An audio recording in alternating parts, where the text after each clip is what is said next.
Mark. So let's go ahead and dive in. Looks like everything's working pretty well. We'll go ahead and get started. So Email Marketing 201, how a spam filter works. So what we're going to do today is go over, give you some background, of course, on how what today's versions of enterprise spam filters work.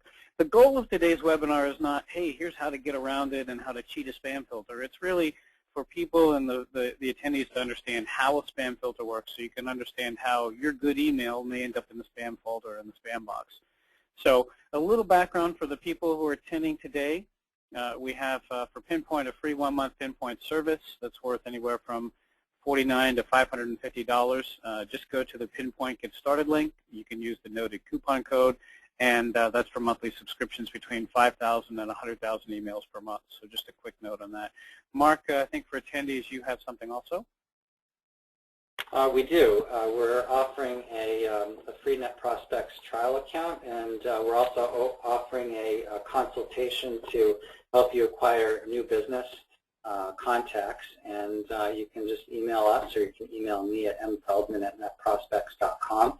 And actually, we need to update this slide. We have over 21 million business contacts in our database, and they're verified using an editorial process with people.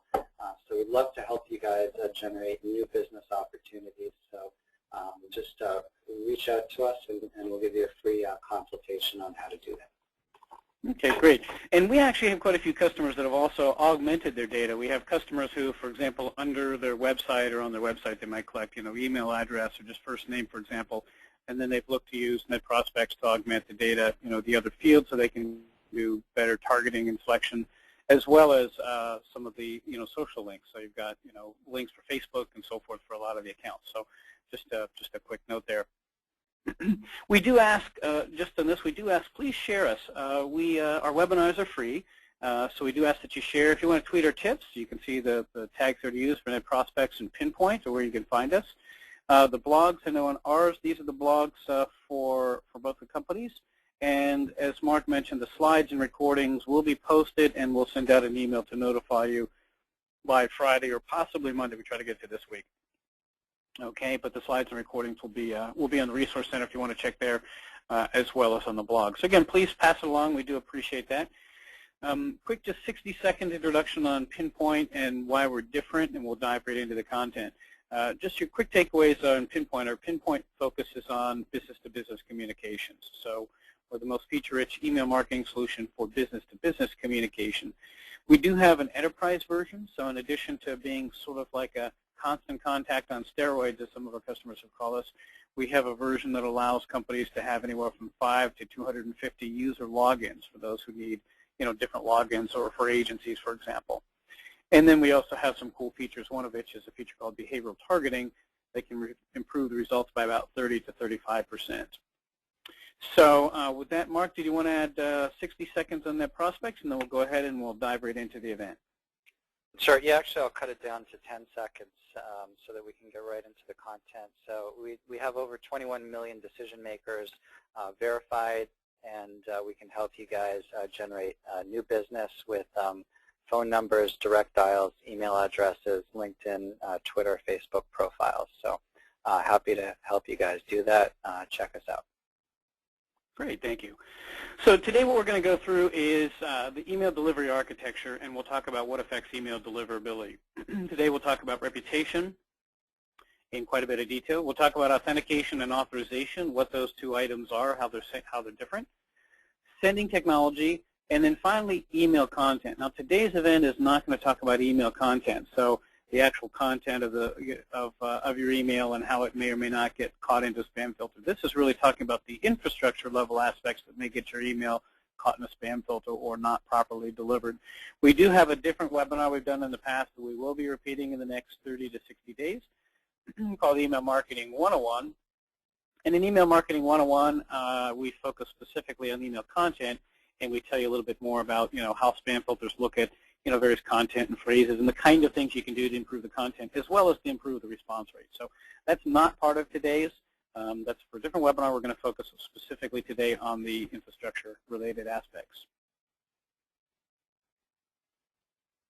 Okay, so on the next slide, email delivery architecture. This is a big, busy slide, but we'll walk through it in pretty good detail here. So from a high level, if I start at the upper left-hand corner and I go through, start with the sender, basically this is showing how you send your email.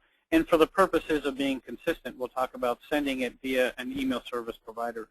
The system doesn't really change if you're sending it, or the diagrams don't change really materially if you're sending from your own servers or email servers. They do slightly, but to be consistent, we'll talk about as though this will be focusing on as though you're using an email service provider. Okay, but anyway, upper left, so you're going to create your email, on the email service provider or ESP servers. That'll get sent. It'll get sent across the cloud to the receiving email systems. Initially, it'll be viewed by an email firewall, email filter, spam filter, and that spam filter, where we're going to go into some more detail, then basically the email spam filter makes sort of a left turn, if you will. And if you look at the bottom part of the diagram, that's really one of the big advancements in email filters and spam filters in the last several years, is that now spam filters share information with all of the other systems in their network, as well as other networks and other blacklists and network blacklists. So this is a big advancement in the last several years, and this is pretty interesting stuff. So that cloud and the stuff down at the bottom, we'll talk about in more detail. We'll talk about how the spam databases are checked, blacklists are checked, DNS entry is checked. There's various feedback where, from individual recipients, they can mark your email as either saying, either clicking as this is spam or this is not spam, and so forth. So all that information is stored and maintained in the cloud, so to speak, and then fed back real time to the spam firewalls. And then after that check is done, assuming you get through, the email will then be sent on to the email server, and then finally it'll go to your local inbox, where it'll get filtered quite often again by another set of local filters, and then it makes it through all of that process, and the email finally ends up in the inbox. So I bet you thought this was simple. You just send it out, but there's quite a bit involved. So let's talk about that first step here on creating and sending an email filter. So if you'd like, go ahead and post some questions. We'll try to break along the way. Mark will be looking at those too, so we'll break along the way. But go ahead and pop your questions in the question section as they come up, and we'll work them in. By the way, we'll also put together a white paper afterwards with the questions and question and answers. So try to summarize everything that people ask here. So don't be shy about asking the questions. If we don't get to them online, we will try to get them into the white paper afterwards. Okay, so let's talk about the first part on creating and sending an email. Again, in this case, we'll start with using an email service provider or an ESP. Again, it doesn't change materially if you're using your own servers. It's just I'll do this to stay consistent. The term you might hear quite often is MTA. People ask, what's MTA? What does that mean? MTA means mail transfer agent, so that's another name or techie name for your mail server, typically for your outbound mail server. So you'll see that quite a bit and hear that quite a bit. So the process, of course, you're going to create your email, typically with an external HTML editor or an online editor. You'll either create it in the, in Pinpoint's case, we have a WYSIWYG editor and an HTML editor you can create, or you can import your email. For best results, you can import your HTML code design. For best results, we recommend you create multi-part versions. So we'll get into a little more detail. But what that means is when you send an email, you'll find that there's still between 10 and 15% of recipients have set their preferences to still get text. Now, some of that is because they're on older mobile devices, but more commonly now, mostly for security reasons or typically for security reasons, you'll still find 10 to 15% of your recipients will set their email preferences to receive only the text version of your email. And so what you want to do, number one, for readability, and number two, for spam reasons, or to avoid spam reasons, is to create a multi-part email. And any email provider allows you to do that. Again, whether using Constant Contact or Responses, whatever, Pinpoint, they all allow you to do that. You'll create what's called a multi-part or MIME version, where you'll have an HTML version of your email, which is what we're familiar with, and then also the text version, which would be displayed when the recipient's email client has an option to text or has the preferences set to text. Okay, run a spam checker. Again, Pinpoint has a feature where you can run through an automatic spam checker and give you feedback and tell you what phrases need to be, fixed or changed or modified, or which ones may get you into trouble. Again, most email service providers have that tool rather. So if you're creating emails, for those of you who are listening, you might be scratching your head that we typically get about 25 to 30% that say, geez, I'm not using an email provider, we just use Outlook or we use whatever our hosted system is. You know, as a note, you might want to, you know, any of the email providers really have these features. Some of them are included free and some of them charge additional for it, but these are really, really valuable tools. You'd be surprised. I have a customer that I worked with, or we worked with, it sticks in mind here, where the very first time they ran their spam score on an email that they had been sending for a while out of their own email servers, it had a spam score of, I think, 22, when you really want to keep the score within our system to about a 2 or a 3, so it was off the charts. And it was because they happened to be in the security business, and there were a lot of phrases and so forth they weren't familiar with. So anyway, this one isn't so much about content, but nonetheless, having spammy content or having phrases that are viewed by the spam filter to be spammy, even accidentally or unintentionally, will definitely get you tripped up. So that's an important feature to use. Anyway, also you can preview your email in various email clients. Again, most email service providers, including Pinpoint, have a previewer, so you can preview and see exactly what it's going to look like. And most of us will also include some error messages or warnings that will tell you, hey, here's some HTML code that doesn't render properly. The most challenging, or as one customer said, brain dead. I hope that doesn't offend any Microsoft folks. But anyway, version is Outlook 07. I mean, Outlook 07 and Gmail are sort of the lowest common denominators in terms of the type and the level, the amount of HTML that they, or the various types of various components of HTML that they actually support. So they're the most difficult, if you will, from a design perspective. But anyway, you can preview your email, again, just to kind of check the content. At that point, you're going to then schedule and send away. For those of you in the email service provider range, you know, if you're using any kind of custom fields like dear, first name, or something like that, or embedding any variables, that email merge occurs, and then it's sent from the email service provider's servers. The only way that this differs from you sitting in your Outlook system is that you may create it directly in Outlook. As an example, create the email directly in Outlook, and of course then, you know, you just press the send button, and they go out of your servers, or the emails are sent out of your server instead of the email service provider or hosted email server. Okay. So we've got some questions coming up. I'll tell you what. I'll go through this slide, and then Mark, if you want to pick out a couple, questions while I go through, that'll be great. Sure. So emails received then by, so the first part we've got the, that's how your email is actually sent, or created rather. And then the next, this is just sort of the high level overview. The next level is the email is then received by the recipient's corporate spam filter or networked in the cloud spam filter, all right? And here's what it checks. This is just a high level, and we're going to drill into detail on these various aspects. That receiving spam filter system or spam firewall is going to check a couple things. It's going to check the reputation of the sending email servers, and there's a lot involved in that. It's going to check the sending email server settings to make sure that the settings are accurate and correct. It's going to do authentication. In other words, are you who you say you are, to ensure that you're not spoofing something else or somebody else. It's going to check authorization. Is this email server that I received the email from authorized to send this email for the given domain? And again, we'll go into more detail in each of these. And then finally, the spam filter will still check content and assess a spam score and determine, just based on the content, whether it believes that the actual email is, is spam or not. Okay. And if you pass all those tests, then you get to go to the next step. You're still not even anywhere near you're about halfway to the inbox. But at that point, after you've passed all these steps, you then move on to the next step. But any of these items here can trip up your email. Again, even if it's a perfectly legitimate email, there's plenty of items along the line here that can get the email tripped up. So with that, before I go to the next slide, Mark, let's see if there's some questions that I should pull in. Sure. There's just been a lot of flurry of questions coming through. I'm just getting through them. So guys, keep them coming. Number one here, is it possible to test if a sent email is filtered? Is it possible to test? Yes. So there are some products like ReturnPath, for example, that has a solution. ReturnPath has a solution and a service that will tell you which domains, when you sign up for their service, they can tell you which domains your particular emails are being delivered versus accepted versus rejected on.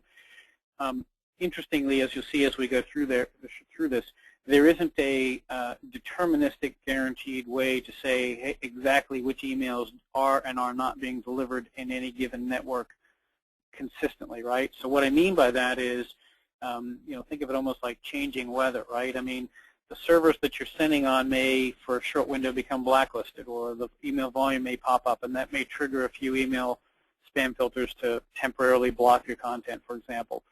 Or, I mean, there's just a whole host of different things that can happen at a given time.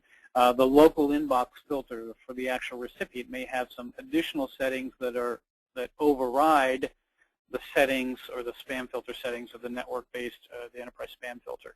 And so you may make it all the way to the inbox, and then the local inbox filter filters you out. And that would be based on individual preferences and settings. So in other words, there isn't a way to say 100% deterministically exactly whether each email is going to get in. But there are, in summary, products like ReturnPath. You can check them out, returnpath.com. That will give you a really good indication. They look at a whole series of networks, and you'll provide a given email, and they'll look at your content. The servers are going out and tell you, at this particular instant, you were able to deliver to, whatever it is, 97.6% of the inboxes across the various networks, AT&T, Yahoo, AOL, and so forth. Okay. Great. So is there any way, I guess you might have answered this already, is there any way you can tell what percentage are making it to the recipients? Yeah, that's a good question that comes up quite a bit, which is the short answer is what you can tell is which emails, you can tell reasonably deterministically which emails were blocked. But what we don't have, there isn't a protocol, there isn't presently a protocol, for example, that says, hey, I'm blocking your email. And in fact, a lot of spam filters, in fact, don't want to give that feedback. That's sort of one of the more interesting challenges. They just kind of quietly accept your email and say, okay, and then they make a decision behind the scenes whether they're going to forward it or not. So you as the sender are left in the dark even more as far as whether the email was delivered or not, other than to actually check or look at the recipient's inbox, or to have test inboxes within that network to be able to check. So the short answer is no, because there are also local, as we go through here, you'll see there are local preferences that each of you can set, right? So within your own inbox, you can set whether or not you want to accept a particular email or deny a particular email from a particular domain or sender. So those local settings will, if set correctly, will override the network spam filter settings. So as I said, the network filter may say, hey, this email's okay, and then the local recipient may say, man, but I don't want any information from Apple or XYZ company or whatever. Okay? Okay. Would you like some more, or would you like to come back? Sure, let's pop in. Let's get another one in if it's relevant to this, and then we'll go ahead and move forward. Okay. So what does a local policy violation mean? Good question. Let me go ahead and cover that in one of the, if you can bring that one up, let's cover that in one of the next slides. Okay. Okay, well, super. So let me go ahead and continue. It's great. I see quite a few questions come up. I'm going to try to continue to work them in. Oh, here's one. Which is more effective, HTML or text? I'm going to just touch on that briefly. So there's two questions. I'll break it into. One is, should I send HTML or should I send text? The answer is, as I mentioned earlier, always send your email, especially if you're using an email service provider. Every email service provider gives you the ability to do this. You can create an HTML version. You can create the text version. It's packaged up in a format called MIME that 99.99% of all email clients understand, probably 100%. And the email will be delivered based on the recipient's preferences. So you should always create both versions. Spam filters also like that because spammers tend to be lazy and they do one or the other, or they do tricks to get around it. So you should always create your email in both HTML and text. As to which produces the best results, that's sort of a much deeper question. And actually, I would point you to one of our webinars on demand, the Email Marketing 101. It's not a black and white answer. Get into a lot more details about how important graphics are versus not, and so forth. So I'm going to pass a little bit on the which is more effective, and tell you that what you should do is think about doing an HTML as well as a text version. Okay? So with that, let me dive back in, and we'll try to work in some more questions. As I said, do keep them coming, so if you don't get answered now, it will be on our white paper afterwards. We summarize. So let's talk about the importance of email reputation. ReturnPath, which I mentioned earlier, claims that more than 70% of the decision, and I think it's closer to 80% nowadays or more recently, more than 70% of the decision to forward your email is based on the reputation. That's the reputation of the sending domain. It's the reputation of the IP addresses. And actually, you'll find that it has a lot to do even with what neighborhood. You wouldn't believe this, but if your neighbors up the street aren't really nice neighbors, then you might be impacted. So take that into consideration too, interestingly. Spam filters nowadays are networked, as most of us know. They accumulate a history of the email senders, not just all the senders, but the emails that you've sent to a particular company that is blocked by, or excuse me, that's protected by a Barracuda or Cloud Shield or any of those. It accumulates a history on the emails that have been sent, the history of what percentages of the emails have actually been attempted to go to an invalid recipient or a bad email address, which ones have been blocked, which ones haven't. So it keeps all the history and then uses that history to make, ideally, more intelligent decisions over time. Okay, and then this information, of course, is shared. This is kind of like the epitome of social networking or automated social networking in some respects, right? It's like these spam filters are really becoming, it's like social networking for spam filters. But anyway, they share this information pretty much on a real-time basis with other filters as well as with other blacklists. And what I'll mean by that is you see is, for example, Barracuda has their tens of thousands, or I don't know the number, lots and lots of thousands of spam firewalls out there. Cisco has their product. For example, those products actually directly or indirectly actually share information with each other. So Cisco doesn't necessarily directly share with Barracuda as an example, but there are blacklists that they may both check that are common. So the point is there's a lot of sharing of information going on, so to speak, between the various spam filters. And it's done in real time or pretty close to real time. Okay, so let's go into a little more detail about what the spam filter will actually check. And I'll talk about a little more in the importance of each of these. So aggregated reputation information. The first is the email server's IP history and reputation. So, is this a particular IP that historically has housed one or more or multiple domains that have had a history of spamming?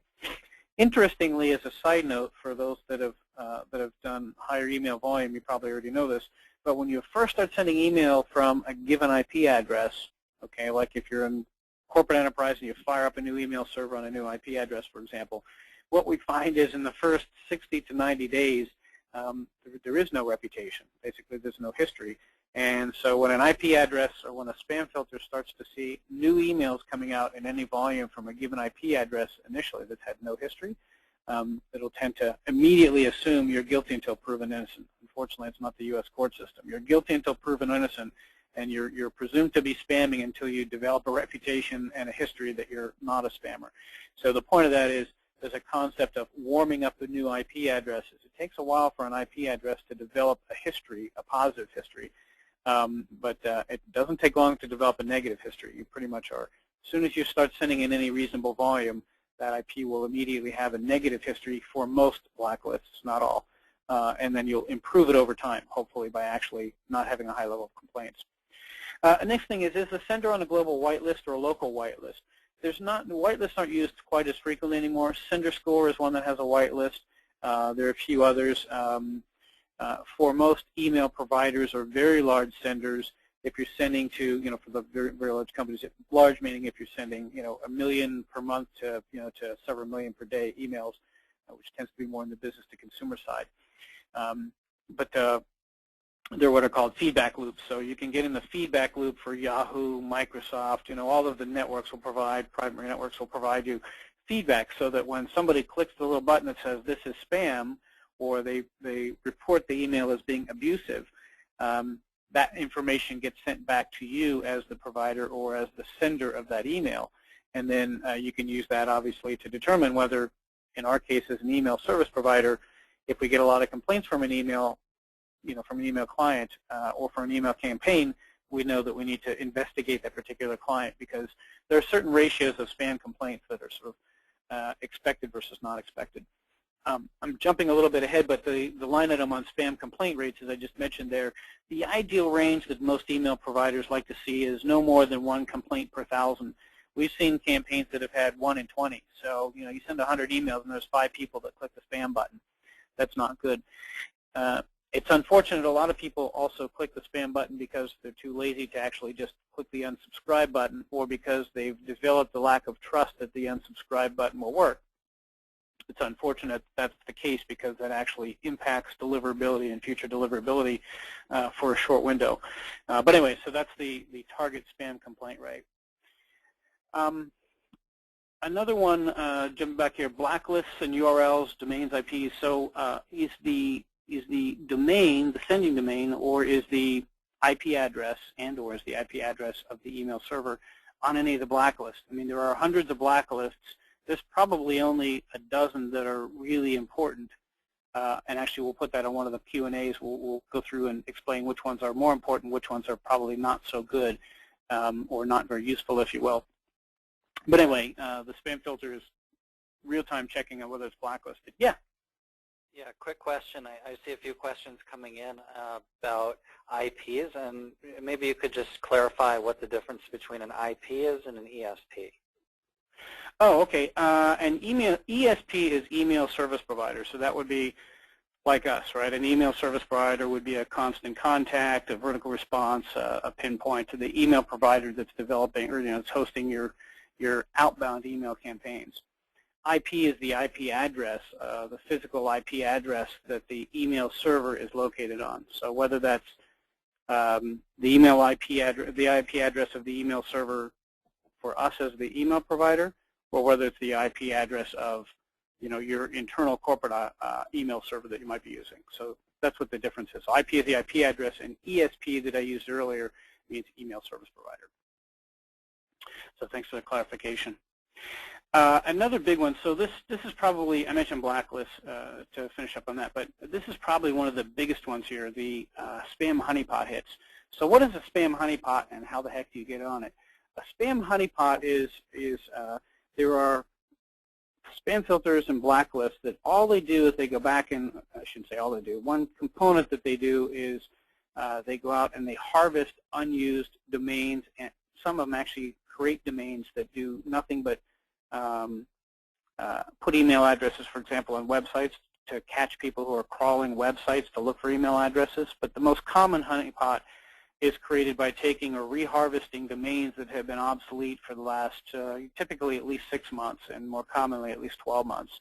So what they do is they go through and they just reharvest those domains, and then because basically if an email domain has been dead for 6 to 12 months, clearly any email address within that domain can't have opted in to receive any kind of email, right? And so that's the theory anyway. So a lot of these blacklists nowadays, what they'll do is they'll reharvest those domains. They'll work with the, domain registrars and so forth. They reharvest them. So what will happen is if you send email to a domain that's been obsolete for 6 months or 12 months, depending on the blacklist, what will happen is it'll actually get forwarded into their spam trap. So now they know that you as a sender, or you as an email service provider hosting one of our customers, aren't doing a very good job of cleaning and maintaining your lists. Or you simply perhaps, again, guilty until proven innocent, may have actually harvested that email address and never actually had somebody sign up. So that's how spam honeypots are actually created. And if you send those spam honeypots, most of the blacklists are not very forgiving if you get stuck on those. So they'll tend to take a longer time to let you off of them, or you have to show proof of how you got the email address and how it got onto your list. So spam honeypots, the message for you, the takeaway is be very clean with your list. I mean, if you have email addresses that you haven't sent an email to or verified, in the last 6 to 12 months, you probably don't want to stick them into your email server because you've got some reasonable likelihood of causing some problems, reputation problems, okay? Spam complaint rates, I mentioned that, and the target rate of less than 1 per 1,000. Moving on here, bounce and delivery rates actually against the domain, that actually counts. As I said, the spam filters, these network spam filters are collecting information. Barracuda networks, for example, Cisco's network, for example, Cisco's spam firewalls, have information on any of the emails that you've sent or we've sent. They maintain a history, or many of them maintain a history, and can tell over the last 30 days what percentage of emails have bounced because you've sent to an invalid email address or somebody that no longer exists. And if those bounce rates, invalid email addresses, if that percentage is high, then again, you're probably guilty until proven innocent, or it's assumed that you're not using good list practices at best, or worst case, you're probably, or potentially, as far as the email filter is concerned, are probably, acquiring lists in an inappropriate way. Okay, do reverse DNS entries match? This is checking the high level, what's called DNS, to see whether basically does the server match who it says it is. How long has the domain been registered? You may not realize this, but a domain that was only recently registered in the last 6 months is not going to be as reputable as one that was registered 6 years ago. When does the domain expire? The reason that this is important, these last 2 points are important, is because spammers will tend to go, they'll either steal a credit card. We've seen this on our end. We've seen spammers that will do this. They'll steal a credit card, they'll register a domain for 12 months, and they'll use it as quickly as they can. Once it's blown up, so to speak, then they move on to something else. So a big flag for an email provider or for a spam filter is if a domain is reasonably new and it's only set for a year, there's a good chance that there's a higher likelihood statistically that that's potentially a spammer. So the length of your email domain and how long in the future it's registered are real important. So I know I just covered a lot there. We got lots of questions. Mark, you want to pull out a couple questions while I flip to the next slide?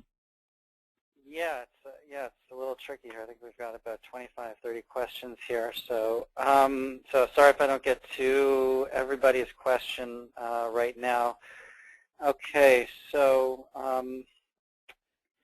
let's see. So how do we find out our reputation? Is there a way to do that? Find out what our sender reputation is? Yes, that's a good question. There's a couple different ways to do that. One is you can go to sender score, and if you know the IP address of your email server, that you'd probably have to ask your IT people for. But if you know the IP address of your email server, sender score is one that you can go to. It's actually a good question. We have this on our blog, but I'll point out a few. So go to senderscore.com, and you can type in the IP address, and they'll give you the sender score. That's their view of what you look like, or your reputation. There are also some other tools that will go out and check, anywhere from 50 to 100 different blacklists. One that we like is one called MX Toolbox. It's just like it sounds, mxtoolbox.com. There's another one called DNS Stuff. It's DNSStuff.com. And either of those, again, if you know your IP address, you can go ahead and enter that, and it'll actually tell you the reputation, and it will tell you how many blacklists that you're on. So it does a check of a pretty wide range of checks. So those are 3 directions that I would point you. Now there's also another whole level. The large consumer tends to be more the consumer ones, although consumer domains are covered by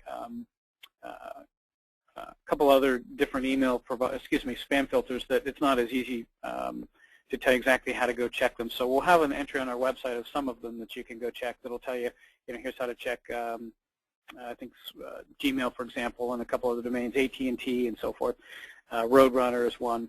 So we'll have some additional information on that. But those are 3 places that I would go to first.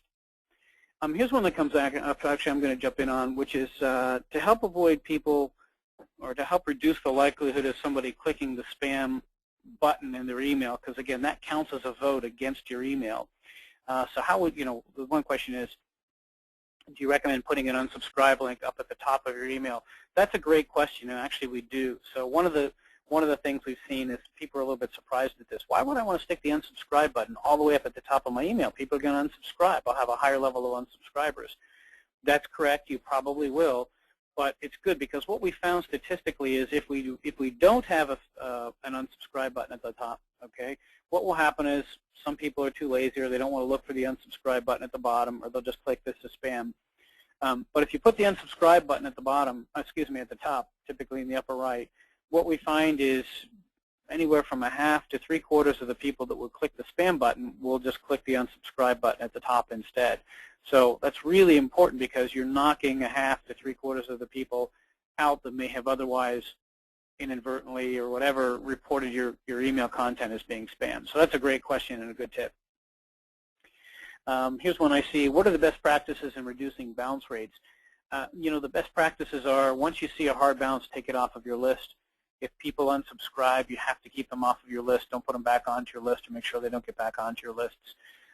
Soft bounces, there's a concept of soft bounces, which is due to typically an intermittent problem, such as the receiving server being offline or the receiving inbox being over its local quota.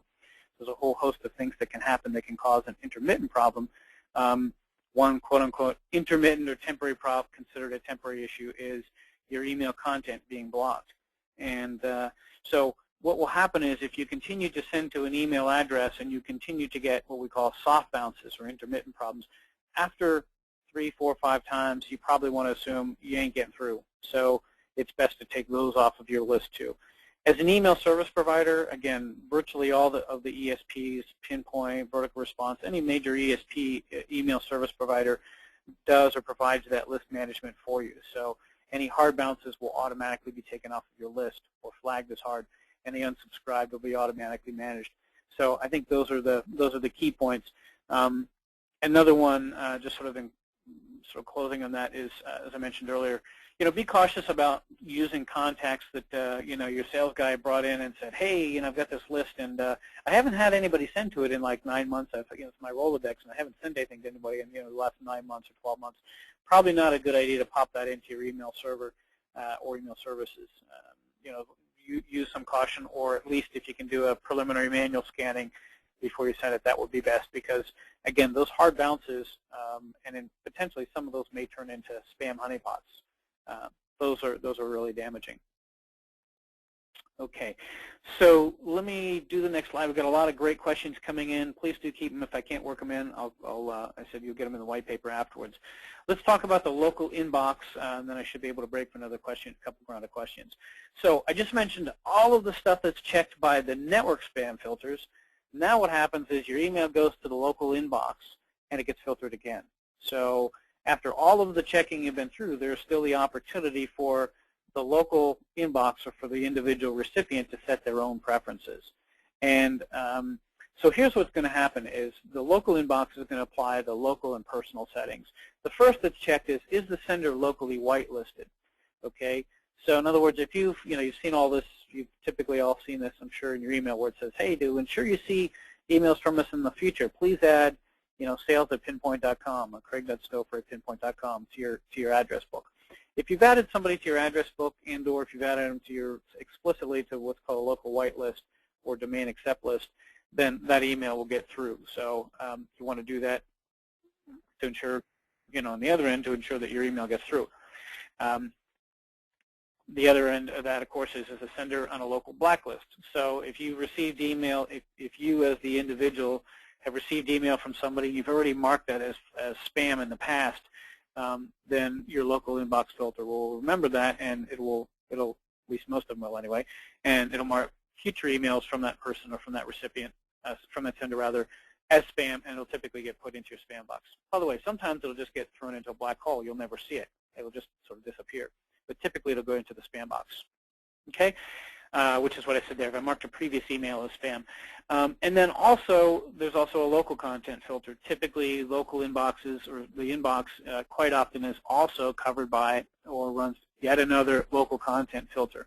And that content filter gets more and more intelligent, if you will, or more custom to, or in tune with your personal settings based on what you mark as spam or not. So when you mark something as spam, your local content filter will typically look at what that content was in addition to the sender and determine, hey, here's some phrases that maybe I should add locally. So if I see this kind of content in the future, I should block it.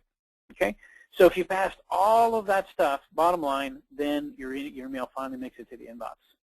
So I think you can see after all that complicated set of things that have gone on and the tests and so forth, now you can see why you might have a perfectly valid email, and just one little item along the way can really get you tripped up and end up with your email not getting delivered.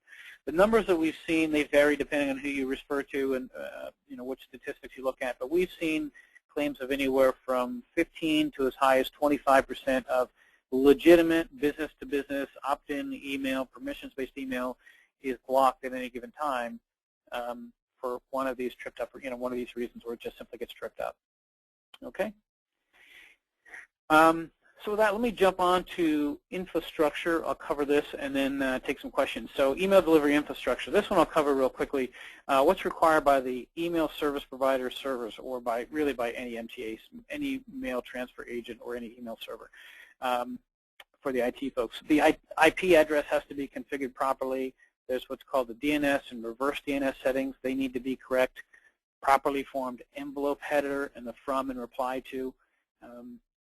Rate limiting. So a lot of email systems will rate limit the amount of email that they'll accept from a given domain on an hourly basis. So, for example, educational institutions are real common. It's real common that they will limit the amount of email that you can send to them to 20 per hour or 50 per hour or something like that from your domain. So you're rate limited. You need to match that. So if you're trying to blast, 1,000 emails to, Stanford.com or Berkeley.edu, for example, probably not going to be able to send 1,000 an hour. You're going to get the first couple through, and the rest are going to get thrown on the floor or delayed. And so forth. So anyway, the point is that any of these errors or anything here can also cause the email to be filtered. So for those on the IT side, most of you already know this, but the point is the email server also has to be configured correctly. Okay, I'll take a question or two, and then we'll jump into authorization and authentication. Sure.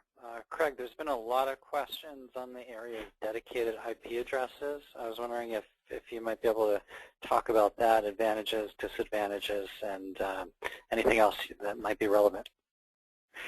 That's a great question. So dedicated versus non-dedicated. We have customers that are going to send 3,000 emails a month, and they say, I need a dedicated IP address. There's a sort of a threshold where having too low of a volume will harm you more than potentially, having a dedicated IP address. So, rough rule of thumb, different ESPs and so forth or IT people will give you different ranges. But I would say if you're sending 500,000 to 1 million emails per month, somewhere in that range, that's probably the range where you want to have a dedicated IP address, maybe as low as 250,000. But that's, rule of thumb, that's where you want to start looking at whether or not you should have a dedicated IP address. Again, there's customers that are sending multiple millions, of emails per day primarily in the business-to-consumer range space. But anyway, that's sort of the threshold. If you're down below that, what will happen is and the advantages and disadvantages of dedicated IP address, if you don't have enough sending email volume, what will happen is, let's say you're sending 10,000 emails per month. You may think that's an awful lot, but across all of the different email spam filters, what will happen is if they don't see enough traffic from you or from your domain, they'll assume that, well, you're sort of guilty until proven innocent in most cases. If there isn't enough email information to formulate a reputation, you'll end up with a neutral to slightly negative reputation. So the point of that is you have to have enough volume to be able to, to justify dedicated IP for it to be beneficial.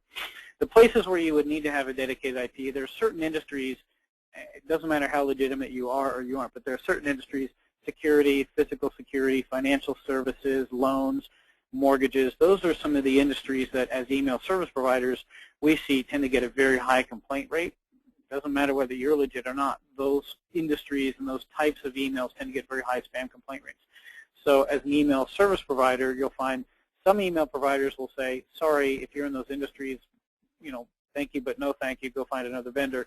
Others will say, hey, you have to have a dedicated IP address or dedicated instances or something like that because we don't want you impacting our other customers. So those are some edge cases where even if you're below the volume level, you may be forced to having a dedicated IP address. But I wouldn't say if you're sending less than a couple 100,000 a month, I would say you don't need it. You're not going to be above a threshold where you'll be generating enough traffic information for the spam filters, to formulate an opinion of your email, and that may actually work to the negative. What most email providers do, what we do is, and most other email providers, as MailChimp has some great documentation on what they've done too, is we break you into classes of service based on what you actually do. So we ask you questions up front like, what's the source of your email? Did you buy them from Bob's Big List, 20 million names for 400 bucks, whatever. So we ask you questions up front, and based on your answers, assuming you give the right answers, we'll put you into a series of class of service based on, well, typically we'll put you sort of in the middle, so to speak. And then based on the quality of your emails, and that's looking at your bounce rates, your spam complaint rates, your open rates, what percentage of people open, what percentage of the emails click.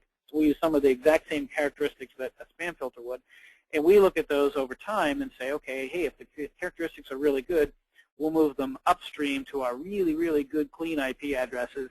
And if they're not so good, we'll move them down. And if they're really bad, then then you get the note that says, hey, what are you doing? And you have to justify what's going on. So that's what most, probably all at this point, that's what most of the real ESPs, email providers, will do.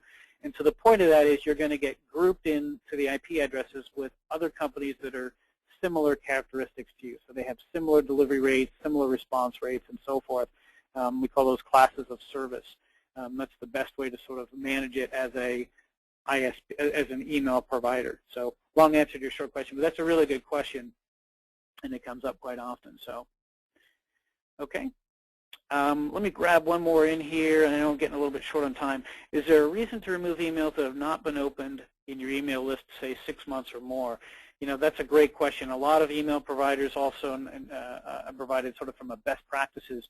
The question is basically, hey, I've been sending my newsletter out, or I've been sending emails out 1, 2, 4 times a month.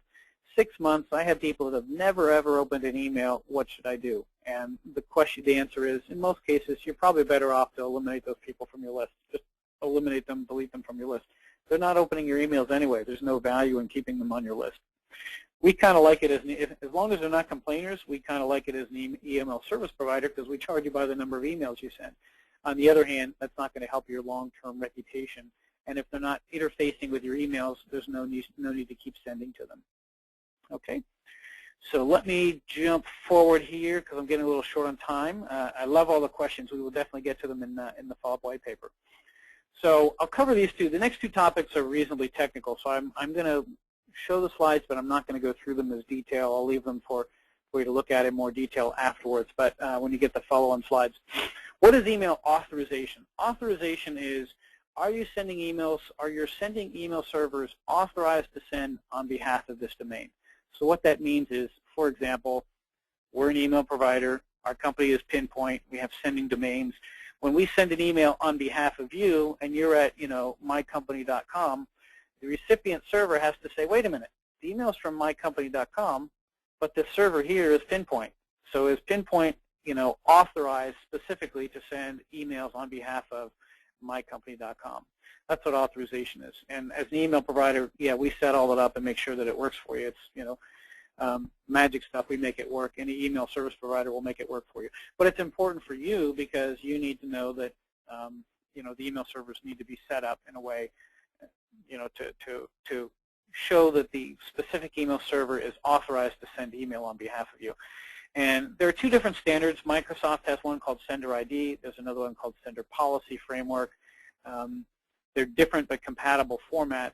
And again, I'm not going to go through this slide, but basically what SPF does is it provides, and Sender ID, is they provide a mechanism for the email servers to talk to each other, to query what's called the primary DNS entry and say, hey, is this server that I just got this email from legitimate? And are they authorized to send email on behalf of the people who are saying they're sending the email? Okay, and it's really to help spoofing and phishing attacks and so forth, or to eliminate rather the possibility of that. So again, this will be for the slides for those of you who want to follow up afterwards. Here's a little more information on how SPF authorization works. But again, the point is you're just checking to see, are these servers authorized to send the email on behalf of us? The diagram on the right looks a little complicated. It's pretty straightforward. It's basically get the email, look at the domains, go make a query out into the network and say, hey, am I allowed to do this? And if the answer is yes, you pass it. And if the answer is no, you fail it. So it's a pretty straightforward concept. But anyway, that's what authorization is. And the two standards that you want to be familiar with are Sender ID and SPF. This is one example of how, and again, if you want to follow up and look at the slides afterwards, but this is how you can check your SPF record and be sure that it's set properly. This is, for those of you who are just involved in sending your emails, you don't care about this. This is stuff for the IT folks to make sure that they have the server set up correctly to improve your deliverability.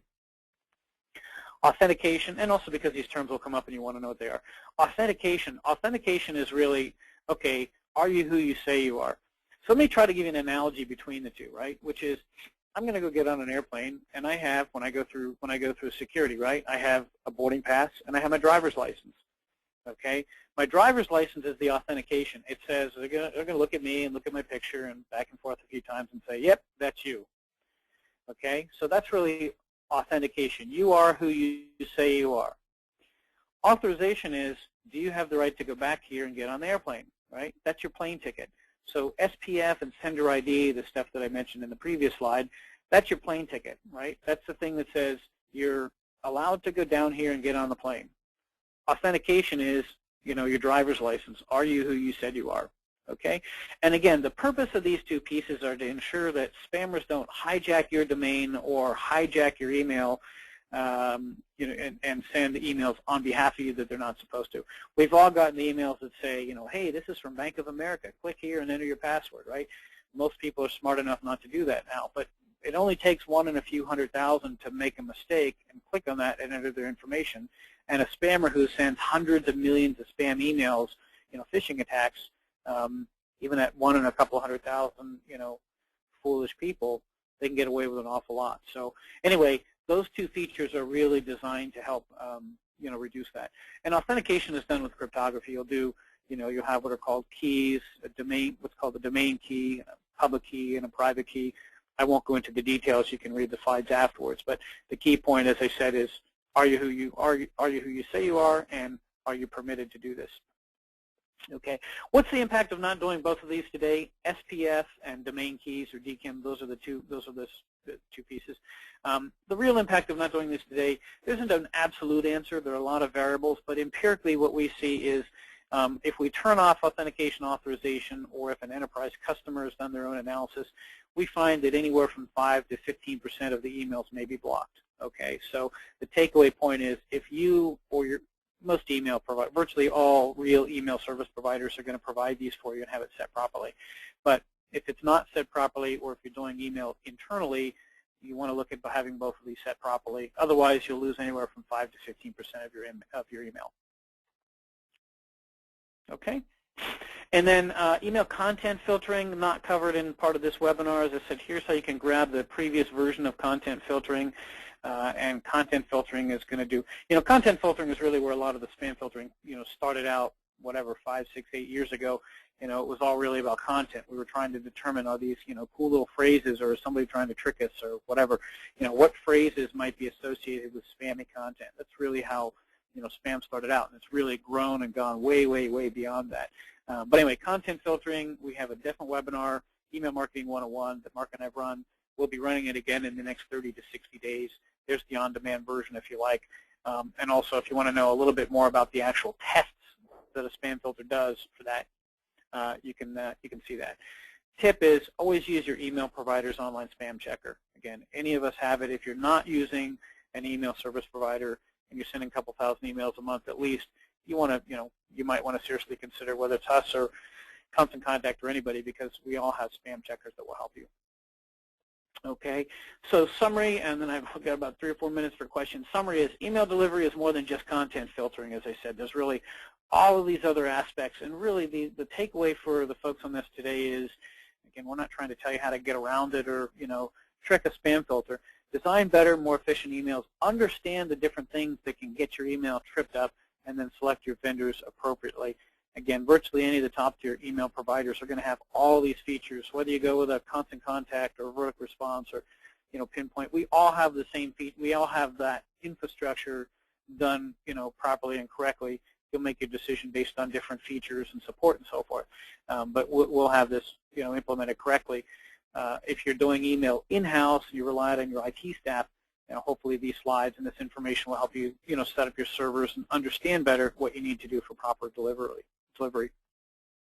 Okay, and I've got I'll leave this slide up with the contact information, and I've got, I'll go ahead and take another question or two here. So, Mark, do you see any other questions here we can work in? I've got tons of great questions. There's a lot of great questions, and just really quickly, if we've had a lot of questions, so if we don't get to it live, we will answer it, and as Craig mentioned, the white paper that we'll send out. So thanks, everybody, for fantastic questions, and also we'd love to, Net Prospects would love to help you generate new business, so definitely feel free to reach out if we can help you with a free consultation there. So question that came up, excuse me, a few different ways was how do you get off of a honeypot? How do you get out of the kind of spam penalty box, and how long does that take? Yeah, that's a good question. So the way that you get out of a honeypot is you have to contact, or your ESP on behalf of you, if you're using an ESP typically, you have to contact that particular vendor directly and So the process is, whether it's you or your email provider, typically it's your email provider, has to contact the vendor directly and specifically request, hey, can you remove this? And typically, some of them, like Sorbs is a real challenging one to get off of. But what they'll ask for is, give us proof on what the source of your email address is and why did you send this email.